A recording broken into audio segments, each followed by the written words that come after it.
contribución está centrada en la nación charrúa, específicamente en aquella parte de la nación charrúa que vivió procesos de aculturación en la reducción de Kayastán.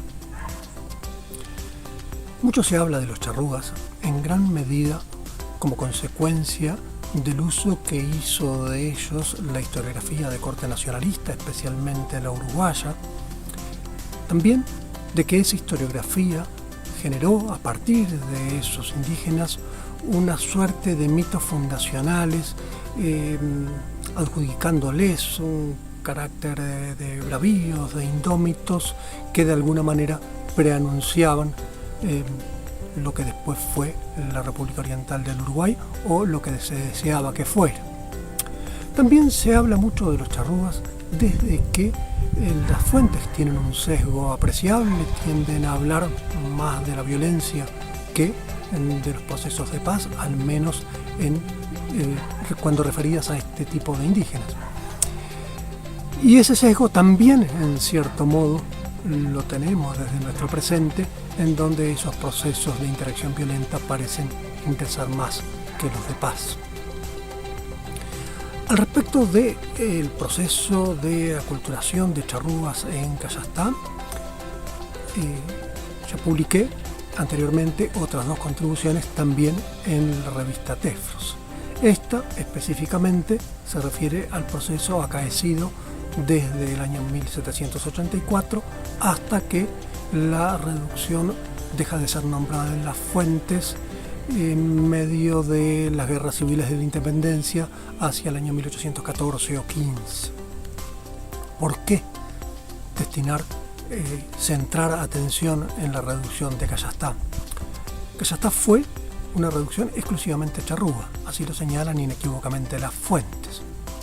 Por lo tanto, podrían dar pistas muy significativas hacia varias cuestiones que se discuten hoy. Unas que tendrían que ver con la antropología biológica. En suma, es en las sociedades indígenas que estaban extraordinariamente mezcladas, en donde el robo de mujeres era la constante, en donde también esas sociedades que eran mezcladas con los llegados de allende el océano, encontraría probablemente restos de charrúas en una cantidad elevada en esa reducción. Adicionalmente, en esa reducción inequívocamente charrúa, en donde las limitaciones materiales y por ende la utilización de cultura material de origen europeo estaba limitada, mostraría aspectos de la cultura material charrúa. Eso debiera ser de una utilidad muy grande a la hora de las excavaciones actuales, que en su inmensa mayoría no tienen un procedimiento para vincular lo que se está excavando a una nación determinada, porque no hay un correlato con las fuentes documentales. Asimismo, en esa contribución están publicados, continúan otros que ya fueron publicados con anterioridad, dos listados conteniendo antropónimos expresados por las autoridades de la época como si fueran apellidos, que en definitiva suponen integrar cientos de palabras nuevas de un idioma que es muy poco conocido. Eso probablemente aporte a dos discusiones de cierta relevancia, o en mi opinión de mucha relevancia.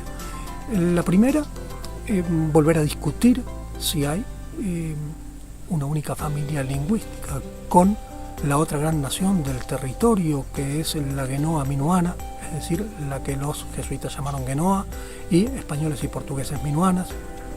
Y la segunda cuestión es sobre esta cercanía, parece incluso en algunos casos similitud lingüística entre charrúas y chanaes, lo cual volvería incluso a generar preguntas, cuestionamientos acerca de la procedencia de los charrúas, de su llegada al territorio, incluso algunas quizás sobre su vinculación con lo que desde la perspectiva de los arqueólogos ha dado en llamarse entidad Goya mal abrigo.